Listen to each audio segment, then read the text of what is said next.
Alright, so before we go through Fourier transformation, there are a few things that you need to remember from your first courses in math. So for example, the integration of cosine nx, it will be 1 over n sine nx plus a constant.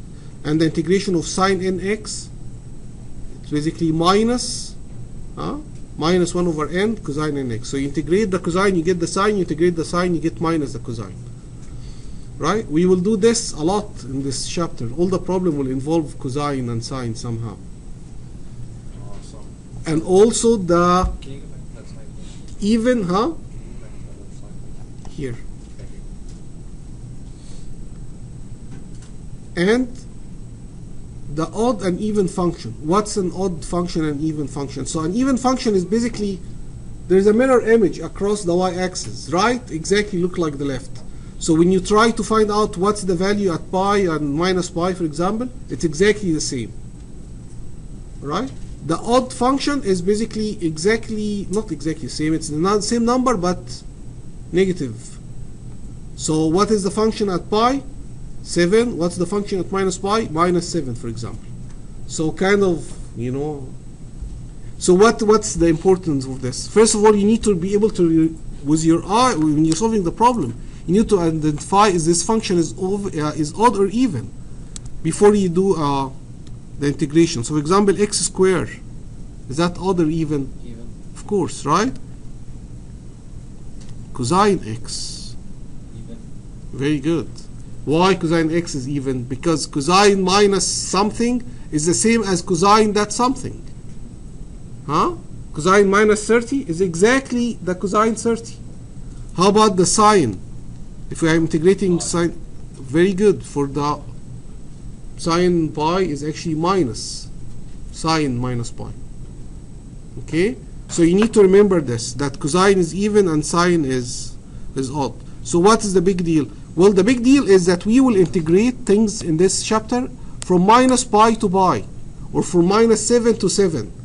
So when you integrate an even function from minus pi to pi, look at this. The integration is the area under the curve. What do you see? I see exactly the same twice. So then rather than doing the integration from minus pi to pi, you basically say it from 0 to pi and you multiply by 2. Why is that nice? Because, you know, 0 is really nice to play with. It's make everything go to, and so you get just 2 rather than substituting minus pi, and then with this minus pi you can screw up things like what's cosine minus pi, and then you forget is it cosine minus pi or sine, or so 0 is much easier to handle. So for an even function, we basically say it's twice the integration from 0 to pi. And what's even nicer, and we will use this a lot, if you integrate an odd function from minus pi to pi, or from minus 7 to 7, or from minus 9 to 9, the result is 0, exactly. Because this guy will, the area here is plus, the area here is minus. That's magic. When you do this, the problem basically, rather than solve, and that happened a lot in the homework and the midterms. The students that don't recognize this, they spend hours, not 3 hours, they only have 1 hour to finish the whole exam. But they spend a lot of time trying to integrate without realizing that no, all those things cancel. And they're like, why did they cancel? And because it's odd function, you're integrating it from minus 7 to 7. You don't have to do this, it's 0. So you need to be able to recognize that, right? Especially, sometimes it's not that clear when you have two functions multiplied by each other. So when it's fx multiplied by sine x, is that going to be 0? This integration, is it 0 or twice the integration from 0 to pi? Should I write 0 here or not? Are you sure? Under the sign? No. I'm saying this integration, I'm integrating over dx, f of x sine nx dx. Is it 0 or I can't hear? 2. Or, sign is odd, but we don't know what f of x is. Excellent. So That's the answer. I don't know because I don't know f of x. If I know f of x, then I would say odd time odd. Huh? So we have to know f of x. But if it turned out that those two guys basically multiplying each other will end up resulting in an odd function, we are clear to go with a 0, right? And if it turns out to be even, you'll get twice as much. So that's nice then to know, because then actually the cosine and the sine are basically, they have orthogonality over this period from minus pi to pi. And so the proof for this integration is basically shown in page 479. But basically, as long as the n and m don't equal each other, the integration of the cosine times the cosine, see this is nx and mx is 0. And the sine is 0. Sine, however, and cosine is 0 no matter what, even if n equal m. Alright? Now we are ready for chapter 11. So in chapter 11 we deal with Fourier analysis. And I remember clearly when I was taking this as an undergrad, I was like really annoyed why we are studying this. All I wanted was basically just to build engines. Why they are even teaching me those things? I didn't really see the point behind this Fourier transform. So this Fourier transform will basically turn, or Fourier analysis will turn a signal like this, you know, a sound signal, a pressure signal, a vibration signal. It will turn this into the frequency domain. It will tell you what frequency those things are running at. For example, it's just one sinusoidal, you know, you can see with your eyes from the period, you can see how quickly does it repeat, and you can see the frequency. You can see that, well, it's 1 hertz, 1 cycle per second. Every second I get 1 cycle. But when you have waves superimposed on each other, it's sometimes very hard for your eye to get it. You need Fourier transform to be able to tell you those are actually 3 waves sitting on top of each other. Okay? That's what this analysis will do for us. And so I was like kind of, why we have, especially the math is really not nice. I mean, we do a lot of integration, and the integration have a lot of cosine and sine, until I went for my master degree. And so when I did my master thesis, it was about noise, basically transmission in muffler, car mufflers. So experimentally people would put mics, 2 mics here and 2 mics before and after. They put the noise in one side and they basically see different design of the muffler, basically how do they behave. How do they kill the noise? So this slide is actually from my master thesis. My master was about, well, how we can do this experiment on the computer. How we can, rather than doing the experiment in the lab, we just basically make the simulation. So that this computer program duplicating exactly what happened in real life. So then it's much easier to change the geometry. In one day you can make as if you made 100 mufflers, right? With different geometry, and you inspect basically each one of them on the computer. So those are the differential equations that control the noise in exactly that geometry. For different geometry, those are the equations that you solve them. Those are partial differential equation. You do all those tricks to turn them into ordinary differential equation, and then once you solve the ordinary differential equation, what you get? You get a noise signal like this, before a noise signal after, and you want to quantify the transmission loss. How did the muffler do? Did he damp the noise, or no? The noise didn't really go. And that, so when we're doing the simulation, we will make the noise out of the source. It's like an engine noise. It's not really at one frequency. The engine doesn't, that's not an engine, right? That's not an internal combustion engine. It's like if you break your muffler, or break by itself because it's old, you would hear how the noise is like. It's horrible, like. So you want to split this into the frequency, and so that's when, again, this is from my thesis basically, when I'm using, guess what, the Fourier transform. So at that point I realized, that's why they were teaching it to us, because at one point or another you would probably have a time signal that you want to split it into what frequency are those things at, and the magnitude of each one of them.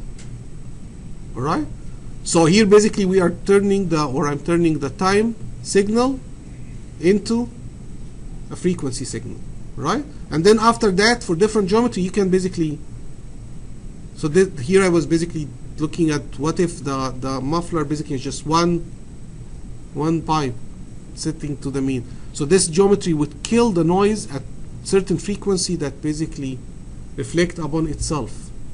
If the wavelengths, they call it quarter wave resonator. So the wavelengths is basically over 4, that's exactly that length. So by the time it hit the wall and bounce back, it will be out of phase. That's how the cancelling noise signal kind of work. You find out where is the noise and you introduce exactly the opposite signal. So they cancel each other. And here's, for example, that's the geometry, that's the transmission loss in decibel as function of different frequency for geometry like this. So my point is, it's pretty useful to actually be able to split the time signal into its component, right? So that's what we are doing in the first part. So the first part is, if you have a periodic signal like this, keep repeating itself, the engine keep making the same noise, and you want to figure out, well, what are the components? We will split this into a bunch of sine and cosines, right? We will figure basically the magnitude of each one of those sines and cosines. That was the Fourier series is. It expands a periodic function into harmonics component. He will tell you have one sine working at this frequency, and you had another sine a little bit smaller or a little bit bigger, depending, that's working on double the frequency. And you had another one that's really that much, working at this 3 times the frequency. It will give you all the harmonics. Okay? So how we are going to do this? So first, it needs to be periodic, right? What is the period? The period is the time it takes to repeat itself, right? So basically, every p, it basically repeats itself. But what he's saying over here is that if this function, that noise signal, that pressure signal, repeat itself over p, then you could also think about it as basically having a period of 2p, right? I mean, if you look at the 2p patch, and here, I mean, if we can put them just next to each other, here we will not be able to tell that. So it can have basically a p period or a 2p period, or basically a 3 or a 4, or in general np period. So if the function is periodic over 1p, it will also be periodic over 2p. It will also be periodic over 4 and np. Does this make sense? Because it repeats itself. That silly remark actually is the secret how we can split our our function into cosine and sines. So he's basically saying that, well, here's how a cosine look and how a sine look. Okay, the cosine of 0 is 1, right? That's why it starts from 1, the cosine. And sine of 0 is 0. That's why the sine starts from 0. They look exactly the same, except one of them starts at 1 and the other one starts at 0. And this is cosine 2x. Okay, and cosine 3x. What happens as you increase until you go all the way to cosine nx is that their period, basically the fundamental period, gets smaller. But still, they are periodic over the original one, the 2 pi, where the original cosine was periodic over. All those guys are also periodic over 2 pi, even if their actual period is much smaller than this. Alright? So then, if we add all those guys, 1 cosine plus 1 sine plus 1 cosine 2x and 1 sine 2x and all the way up to whatever, a lot of them, the resulting function will be periodic or not? Of course, because each one of them is periodic over. And what is the period of the new function that we will add out of all this summation? It will have a period of 2 pi as well. Right? So by selecting how many of this we pick, by how many I mean the coefficients. I mean, should I just pick 1, multiply this by 1, because it starts at 1 over here. And the magnitude of this guy also is 1. By picking the magnitude or the coefficient that I will multiply those guys with, we can form any shape that's periodic between 0 to 2 pi. So this function could be this, or could be this, huh? Or even could be this. I can form any combination, any periodic function from those guys. Or basically, really our job is to do this.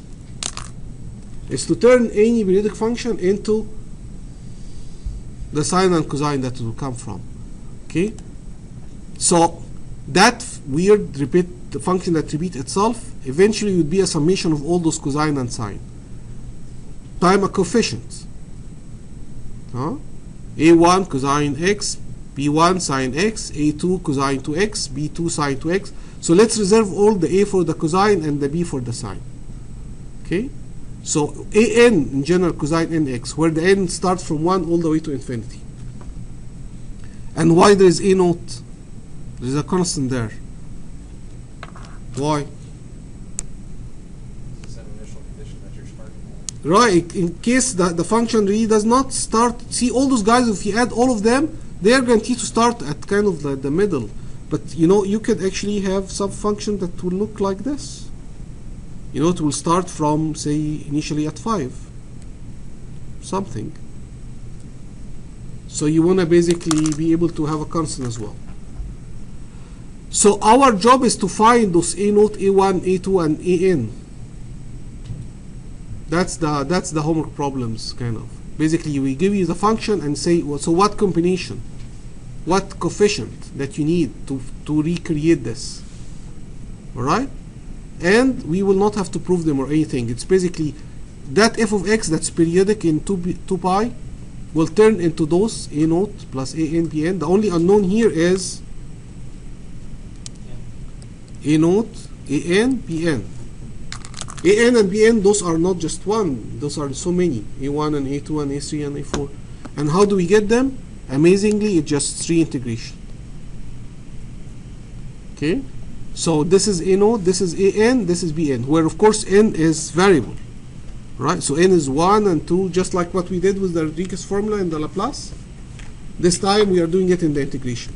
And that's why I told you we need to understand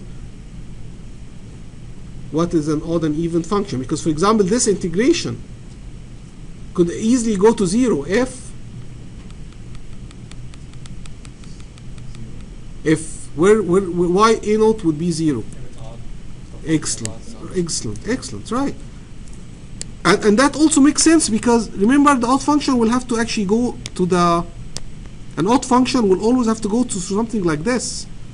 For f of x to be equal to the minus of f of minus x, to have 4 here and minus 4 here, the only way for this to work is that if it go to the... So it makes sense that basically the A naught is 0. Right? Where do you get the half or the 1 over pi, inverse pi, whatever? Well, then you have to ask basically why, to start with, why it's like this. Okay. Right. That's a good question. We'll see where this come at the end. This is actually this is an approximation of something more bigger than. So just use the proof and shut up. Okay. No, right. So for now, let's use this formula. But then at the end, when we go to the Fourier transform, which is a kind of the mother of the Fourier series, you will see why it's simplified to this. All right. But those are the formulas. So the formula is basically to do this integration. And again, f of x cosine n of x, maybe it will end up being 0. Because the cosine is even, and so if f of x is odd, good things could happen to us. All right, very good. So what's the problem will look like? He will give you a function f of x here, and he tell you find the Fourier series. When you say find the Fourier series, or find the Fourier expansion, or find the coefficient of the Fourier expansion, he's asking about simply A naught and AN and PN. All right. So how the function look like? It's this one. How do you mathematically describe this? So it's minus k or k. Minus k from minus pi to 0, and plus k from 0 to pi. Is it periodic over 2 pi? Yes, it is. That qualifies. What if it's periodic over,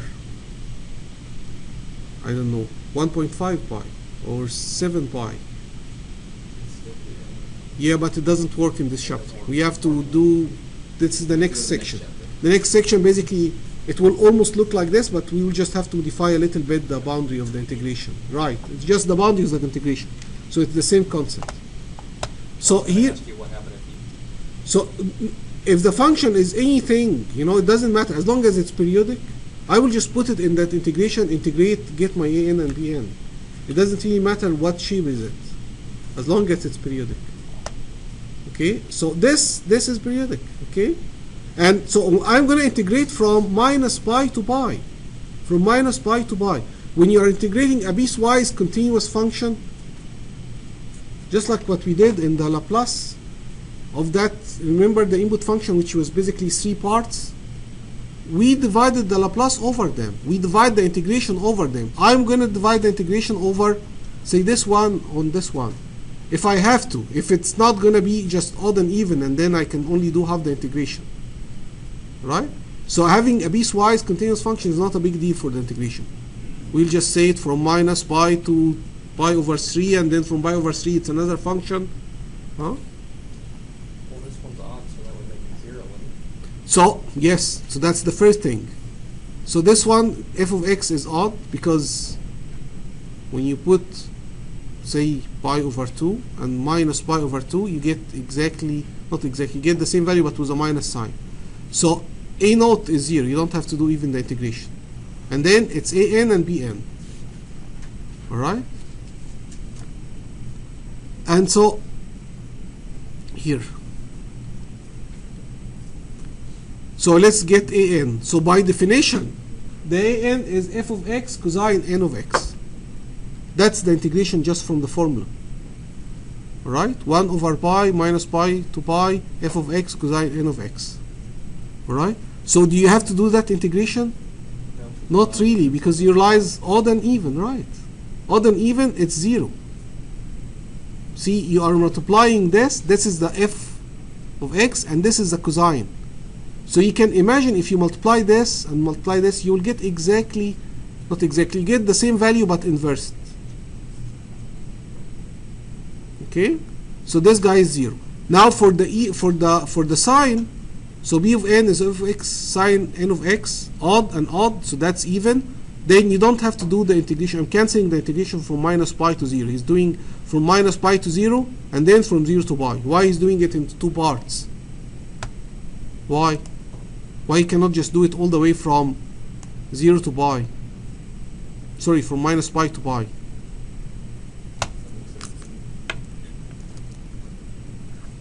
No. He's dividing it into 2 integration because he's having 2 functions. The function f of x is kind of like 2 parts, minus k and k. Or it could actually, if like 2 lines like this, you know, this could be basically minus t and this is minus t plus something. So there are 2 functions. But we again, we don't really need to do this. We can just realize that, well, odd time odd, that's even. Then it's simply twice from 0 to pi. Huh? So let me return this back. So, ouch. Why did it go back to k because they eliminated the negative k? So I'm basically saying I'm not going to do it from minus pi to pi. I'm just going to do it from 0 to pi and then multiply it by 2. I got that, but he canceled the negative k and then he continued using the negative k. No, I just didn't cancel it enough. Maybe. No, that's the integration of sine. Oh, yeah. The integration of sine is minus cosine. Missed Remember, the integration of sine nx is minus cosine nx over n. that. I missed that, sorry. Right. So he ended up getting the bn. Right? So the bn ended up being 2kn over pi minus cosine n pi plus cosine 0. Cosine 0 is 1, so it's 1 minus cosine n pi. So 1 minus cosine n pi. Notice that the n is not just 1. It's 1, 2, 3, 4. The n is not 0. Why the n is not 0? We only have O 0, right? O naught, A naught, and then Bn and An. So n start here from 1 to 2 to 3. Okay, there is no B0, there is only A0, and we are done with that. So, I have a question. Let's wait. So where are you? Alright, so then this n can be 1, 2, 3, 4. So I could have here 1 minus cosine pi, 1 minus cosine 2 pi, Cosine 2 pi, that's cosine 0. Cosine 0 is, Cosine 0 is 1. so I get 1 minus 1. I get 0. But cosine pi is, cosine pi is 1? No. minus 1. Remember the circle? That's why I'm plotting the circle here for you. So 1 here, minus 1 there. If the angle is, if you are here, that's cosine 0. If you are here, that's cosine cosine pi, which is minus 1. So my point is that when n is 1, and you get cosine pi, you get 1 minus minus 1.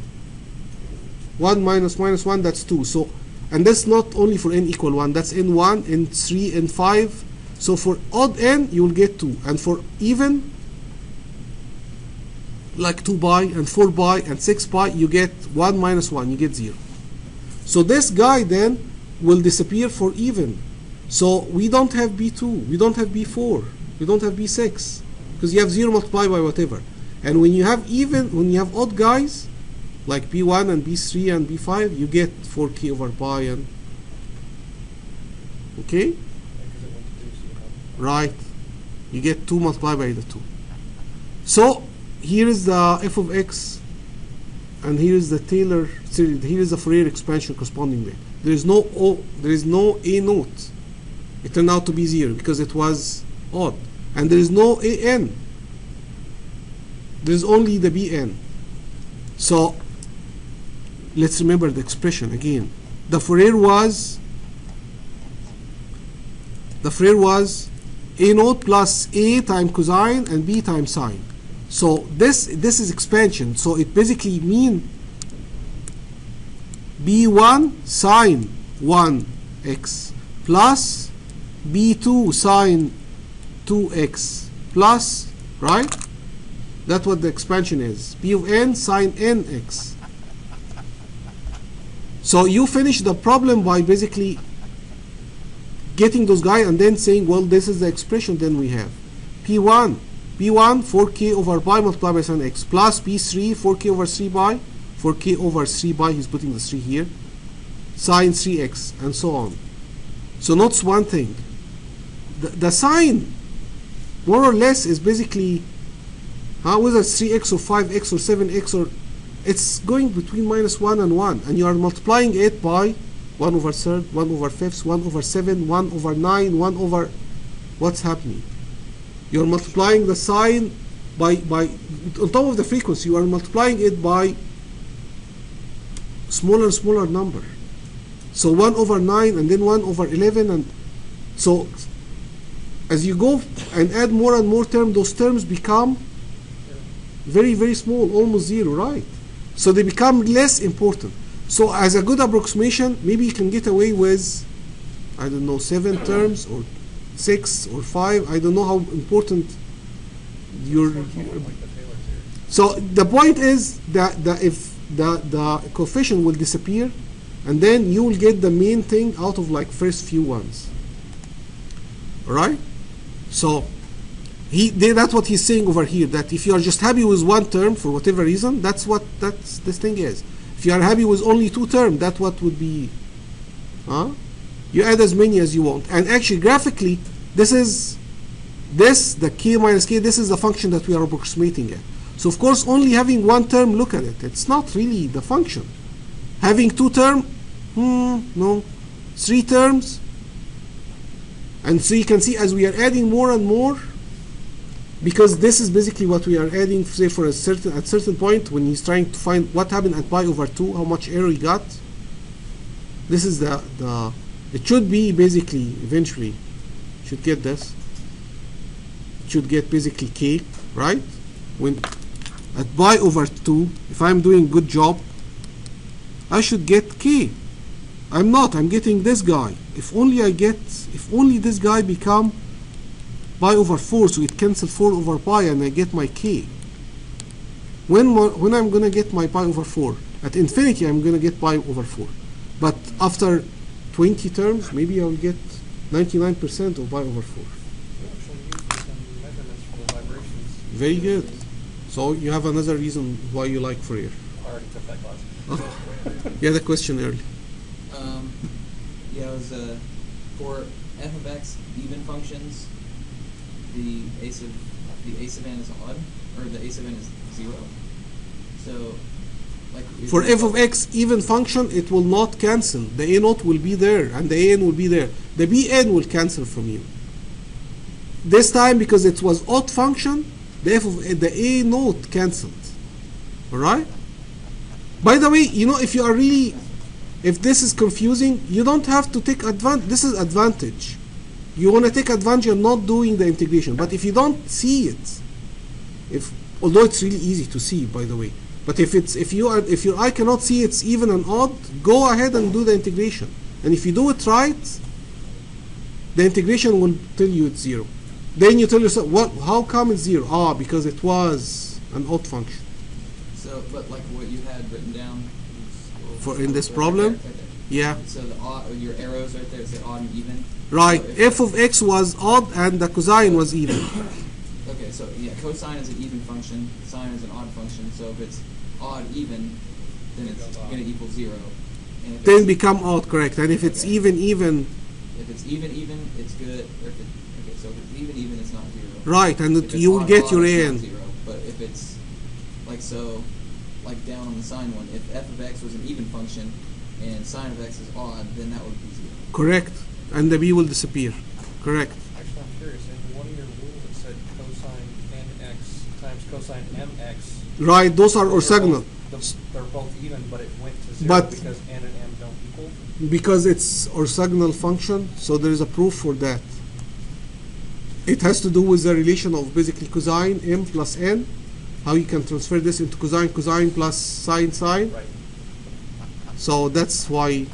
So those rules for orthogonality of the cosine and sine, you need to actually know them. So you have a midterm next week, so we'll stop here. So basically the next section is what if the period is not 2 pi, it's 2L. And this is basically the rule.